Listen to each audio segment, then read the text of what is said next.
ดินแบบดินแดงหันยางได้ฝนตกเดินติดกงรถมันสิว้าวอันนี้ดินทรายบ่เป็นยัง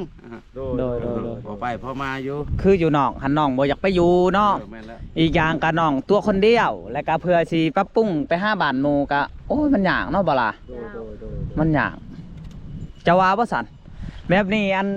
คือทั้งน้องอาเบ้ยหันเพิ่นเคยอยู่นี่เคยกินนี่นะนั่นแหละและหมู่บ้านนี่คือแบบหมู่บ้านเองแต่พอบ่มีสิซื้อความหมายพอแต่พอเราตายหันแต่เราก็อยากอยู่ในหมู่บ้านคือเก่าแม่นเพื่อนหลังนี่ก็ซ้ำเพื่อนแม่เราเองแม่นบ่เนาะ10บ้านหมู่ก็บ่ซ้ำบ้านโตได้เนาะ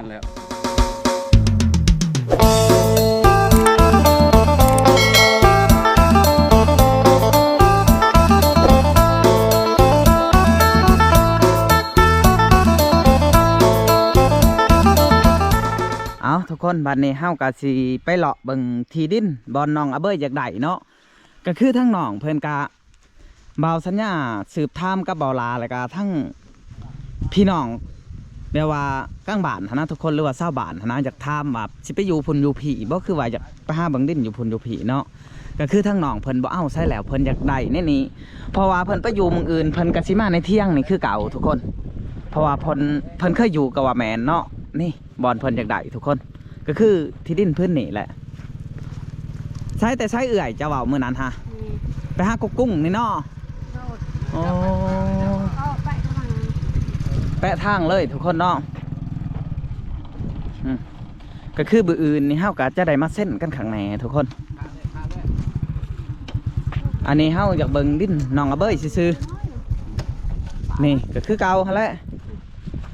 กัน25คูณ25แล้วทำได้25ก็เอาซ้ำนั้นแมนอันนี้เฮาว่ากว่าได้หานี่ได้เฮาว่ะเราต้องว่าเอ้ยยันเขาสิปลูกทางปลูกนั่นดอกหน่อยนะลูกหน่อยดอกหน่อยได้เลือดเจ้ามันเป็นโน่นอยู่แล้วนี่เป็นคลองแล้วเลือดใดมันว่าค่านั่นเอาเพื่อนโมนี่มาแล้วมันทมเองเนาะตรงนี้แมนอันนี้คลองน้ำมาแต่ใช่นี่ฮะไปเข้าทางรถไปตัวนี้ได้ทางโอ้ทางรถอันนี้เขาเจ้าตั้นน้ำไว้พอได้อาบยำพ้นพอได้นี่วนก็ยอดเตานี่อ๋อนี่ได้นี่เราว่ามาฮอตไซส์ที่เราเว้ากันกับพัวเราฮะก็กว้างเติบเบาลามงนี่กะ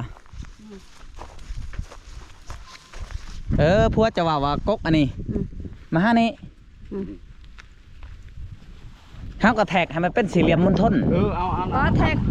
เอาแท็กเอาแท็กบนมณฑลเลยโดยคันว่า30คันมันจะห้อมกับข้อน้ำ30คูณ30ส่วนว่าเป็นเหลี่ยมครั้งแน่แท็กกันนั้น30แท็กตัวนั้นก็30บ่เฮาก็แท็กแต่ใต้หัวได้อันไปหากุ้งนี่เฮาก็แท็กแต่กุ้งมาหาพี่แท็กแต่พี่ไปหาพุ่นกับผู้ที่เสมอกันนะขอมาอย่าให้มันเป็นสี่เหลี่ยมเลยเจ้าอ๋อคือทางพัวจะว่าคล้ายเนาะเขาบอกแล้วเนาะคือทางเพิ่นกะมีเวียกเลยนะเพิ่นกะรับกินข้าวของเขาชาวบ้านกะว่าแมนแล้วก็อยากเอาเงินไปปู้เพิ่นเด้เพิ่นมีเวียกเพิ่นก็ขอนำไล่มือแหละแต่ว่าเฮาถามทั้งน้องอาเบ้ยเพิ่นหันเพิ่นว่ามุงได้กระไดนะมันก็ให้เจ้าถามจังว่าอยากอยู่นี่นั่นครับไปขอบพอเพิ่นน้ำในเนาะแม่นให้พอเพิ่นก็บ่อยากให้ไปใช้แท้บ่เราว่าฮะไปใช้หาอยู่ในนี้อ๋อในความพันอะไรเจ้าเจ้าเนาะ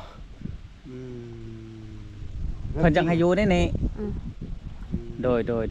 มันบอกคอยนอนก็คือบ่ให้ไปไสเนาะฟันด้นละบ่นี่ฟันถึงไปได้เมื่อคืนนี่เราก็บ่ได้ทางมันขอบอกแหละเพิ่นก็อยู่นี่เนาะบัดนี้เนาะเราก็ยังตัดสินใจสิว่าสิอยู่นี่อันนี้หันคือตั้นน้ำได้บ่มาเบิ่งดูอันแปลว่าเฮาทมที่ดินนี่ก็ได้บ่ให้น้ำไหลไปทางอื่นเนาะนี่ทุกคนเนาะก็คือกุ้งตัวนั้นบ่ละว่ากินนี่หรือกุ้งตัวนี้กุ้งตัวนั้นเนาะมันก็กว้างเติบเนาะกว้างเติบทุกคน30คูณ30โอ้30คูณ30พุ่นแหละเฮาก็เอาเสือกมาวัดเบิ่งก็ได้วัดแต่พุ่นมา5พี่เอานี่ครับพี่พุ่นเลยไปทางแบบเต้าพุ่นเลยของสวนอันนี้มันหน่วยแม่นบ่อันนี้กระดิ่นบ่เจ้าบ่เอื่อย เขาปันกันเลยดิ ของน้องเนาะ แบ่งกันเลยเข้าคานี่มานี่ ส่วนนั้นให้น้าตะกร้าคือกันเนาะ อืม แบ่งว่านี่แหละ ก็สะดวกสบายแนวหนึงก็คือเฮาลงมือเฮ็ดได้เลยบัดนี้บ่ล่ะ เนาะ เพราะว่าเฮาฮู้แล้วว่าน้องอยู่นี่เด้ ได้หักไปผลไปผีก็อยู่ บ่ทั้งน้องเพิ่นไว้ทั้ง FC ก็อยากให้น้องอยู่ได้หนทางมันสะดวกสบายแม่นบ่ล่ะ โดย แต่ว่าทั้งน้องเพิ่นตัดสินใจเองแล้วเฮาบ่ได้บังคับแม่นบ่ บ่มีใครมันครับ อืม ตัดสินใจเราก็อยู่นี่ตัดสินใจว่าอยู่นี่แล้ว อยู่นี่แล้วเพิ่นว่า นี่แหละ คันบ่ขอบพอเพิ่นก็คือสิไปเรื่อยๆเนาะ ไปเลยนะแบบนี้เลย ใจหันยังบ่ปกติดำไปเบิ่งนะมันขอบแล้วเราก็ยังตัดสินใจว่าโอ้พอสิอยู่นี่ พอชิว่าอ้ายก็ว่าอ้ายบ่เชื่อนี่ก็ค่อยพันก็บ่ให้ลูกไปนำ โดย ไก่อยู่ในนี่ให้ลูกอยู่ในนี่ สัมพันธ์กันได้เนาะ ยาว ไปได้ยามหน้าหันกั้นสัญจรอันไปหาหนทางหันสะดวกสบายอยู่บ่ กับบ่ย่างแล้วเวลาฝนตกแห้งเนาะ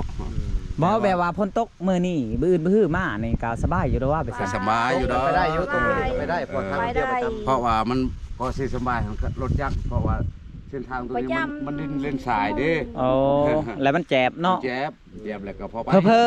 สบายกว่าเดี๋ยวนี้อีกก็บ่จักเนาะ ของมันมีดินทรายแต่กันมันดินแบบดินแดงหันยางแล้วฝนตกเดินติดกงรถมันสิว้าวอันนี้ดินทรายบ่เป็นหยัง โดย พอไปพอมาอยู่ คืออยู่นอกหันน้องบ่อยากไปอยู่เนาะ แม่นแล้ว อีกอย่างก็น้องตัวคนเดียว แล้วก็เพื่อสิปรับปรุงไปหาบ้านหมู่ก็โอ้ยมันยากเนาะบ่ล่ะ มันยากจะว่าบ่สั่นแบบนี้อันคือทั้งน้องอาเบ้ยหันเพิ่นเคยอยู่ในนี่เคยกินในนี่หันนะ นั่นแหละ และหมู่บ้านนี่คือแบบหมู่บ้านเอง แต่พอบ่มีสิซื้อความหมาย พอแต่พอเราตายหัน แต่เราก็อยากอยู่ในหมู่บ้านคือเก่า บ้านคือเก่า แม่น เพื่อนหลังนี่ก็ซ้ำเพื่อนแม่เราเอง แต่ แม่นบ่ แม่ เนาะ อยู่ 10 บาทหมู่ก็บ่ซ้ำบ้านโตได้เนาะ นั่นแล้ว แม่น ก็สิว่าจังไดการตัดสินใจของคนเองเนาะพี่น้องเอ้ยเขาก็บ่ได้ตัดสินใจแบบนะ คือทั้งเอื้อยนี่ก็สิลุดให้น้องอาเบ้ยอยู่แม่นบ่วะ เอาลูก ลุดเท่าไรลุดได้ฮะ แปด โอ้ นั่นแหละ 8 ล้าน ก็คือทั้ง8ล้านนี่เพิ่นก็อยากไป คอ10ก็ยังบ่ได้ โดย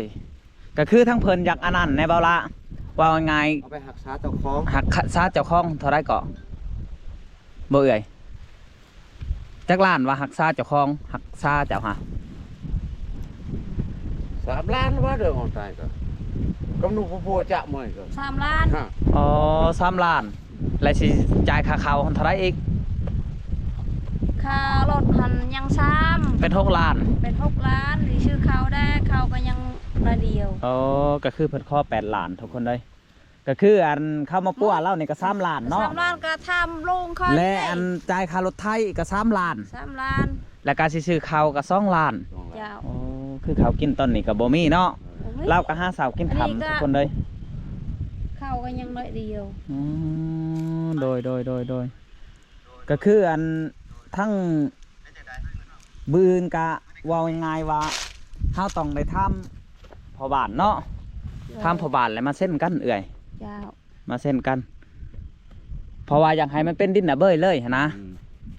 ไม่ ซื้อ แล้วของเราเข้าซื้อเลยก็มีแต่โอนใส่ซื้อเบ่ย อ๋อพัวเจ้าก็ว่าแต่ผลฮอดกกกุ้งเนาะ ยาว คันไปแท็กเป็นแมทหันคอยว่ามันบ่เหาะมันกว่าได้เสาหานี่ แทกเอา คันว่าเสาหานี่มันสิรุดได้ผีอยู่ผีได้จะว่าบ่แหละ เอาซ้ำนี้แหละเผื่อปลูกพัง คอยไม่แต่คอยยังให้เอาเสือกโลดมันจะง่ายเอาแต่แจ้ลักหัวหามาหากกกุ้งนี่แล้วไปเอาแต่แจ้ลักหัวตัวนี้ซ้ำเสือกหั่นแหละ เสื้อข้าง แล้วเฮาก็ดึงเอาเสือกพังหันแต่กกกุ้งอันนี้ไปหาผีกะพอดีปักหลักจบ เอาสิได้อำลาพาจากก่อน เอา เด้อ ไป โดย เพราะว่าเฮากะหูบอลเอื่อยสิคายแหละไปเอื่อยไปเฮือนบัดนี้คือหูบอลสิคายแหละอันนี้เป็นช่างอันนี้บอลอาบน้ำของเจ้าบ่นี่ฮะ ยาว โอ้ ก็มีน้ บ่มีน้ ำยาว ำบ่มีน้ำใส่ยำหน้าฮะ แม่ โดยก็คือน้องอยากอยู่ในนี่ทุกคนเนาะถ้าว่าน้องอยากอยู่ในนี่เฮากะได้ปลุกสถานที่บอลนี้แหล้วเนาะบ่ลามันจัง โน่น มันโน่นดิก็คือสีสองหันสองนี่สอง5 ใหม่5 ตอกอย่าปลุกให้น้องทุกคนท่านผู้ใดอยากเพิ่มเติมหรือว่าอยากช่วยเหลือเล็กๆน้อยๆเนาะบ่ลา โอ้ย ก็ยินดีติดต่อมาหาทั้ง าได้เนาะทุกคนเนาะเฮาก็พร้อมอยากเป็นสะพานบุญให้คือน้องอาเบ้ยนี่เพิ่นกะหนี้บ่ได้จากบ้านเก่าก็ว่าแม่นทุกคนเฮาบ่ได้บังคับใจน้องแล้วก็ทั้งเอื้อยเพิ่นก็ฟันว่าพออาเบ้ยหรือว่าพอน้องอาเบ้ยบ่ให้ไปเนาะเอื้อยเนาะอ๋อโดยทุกคนเลยขั้นบ่ขอบพอเพิ่นกะคือสิบ่ได้เนาะบ่ล่ะเนาะ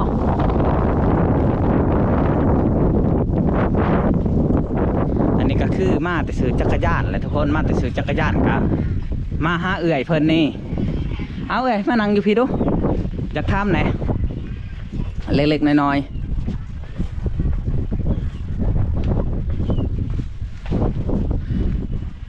ไปได้อันน้องเพิ่นมาอยู่นี่เรื่อยๆบ่อันหลายคนกระทำทาง FC หั่นนะ ก็อยู่ อ๋อบัตรอยู่บัตรไป ก็ยังอยู่ คือเจ้ากับเราในพี่น้องบ่หรือว่าแนวใด ทำกิโล พอมันพี่น้อง พี่น้องห่างๆแบบนี้บ่โอ้ว่าง่ายๆว่าเพื่อนไกลกันแหละสนิทกันเนาะ เจ้า สนิทกันหลังจากพอเราตายแล้วก็อยู่น้ำเจ้าแน่ ก็อยู่น้ำคอยนี่ แล้วก็ไปอยู่ป่าแน่ อยู่น้ำปลาก็ไปนอนน้ำพัวคอย โอ้โดยแล้วก็หลังจากนั้นเพิ่นบ่มีที่อยู่เพิ่นก็นอนเล่ร่อนไปเนาะ เจ้า ดนๆก็มานี้ มานี่ อ๋อทุกคน มี นะ ข้าวกับปั้นกันกิน โดยก็คือทั้งเอื่อยเพิ่นอยากขายที่ดินก็10 ล้านทุกคนแต่ว่าเฮาขอนํเพิ่นขอแต่8 ล้านเนาะเพราะว่าเพิ่นก็บ่มีเงินซื้อข้าวก็ว่าแม่นเพิ่นจะเป็นได้ก่ออันจังหวัดปัวเจ้าฮะ ลูก ๆ เจ้า โอ้ จนเกือบตาย ลุปีได้เอื่อย ก็เดือน2นี่ได้ ปีนี้ เจ้า โอ้ทุกคนแล้วไปปัวจะใช้ ย่างบ่ได้เดือนหนึงก็ยังย่างบ่ได้เลย เจ้านี่ได้ เจ้าก็ถามลุงค่อยก็บ่เชื่อ แล้วไปปัวหมอไสยศาสตร์บ่หรือว่าหมออันของหมอ บ่บ้านไก่บ้านสะแล โอ้เป่าเอานี้ เปล่าเอานี่ โอ้แล้วก็ดีเนาะ ดิ โดย เดือนหนึงยังบ่ได้เลย ลูกๆขนาด ลูกนะ ฮะทุกคนก็คือเฮาก็ฮู้ความจริงแหละเนาะว่าน้องอยากอยู่นี่ทั้งเอื่อยเพิ่นก็ขอ8 ล้านทุกคนพอได้ซื้อข้าวซื้อน้ำและที่เหลือทั้งเอื่อยเพิ่นก็อยากอันใส่ค่ารถไทยคือรถไทยเจ้าดาวบ่หรือว่าแนวใด ยืมเงินเขาซื้อ อ๋อซื้อรถมือสอง ยาว ซื้อเท่าไรรถไทยหั่นเอื่อย 15 ล้าน ยาว และเงินบ่พอแล้วไปเอาเงินเขาเจ้า3 ล้าน เอาเงินเขาคอยมีจักกีบ เอาจักล้านเงินเขา 10 11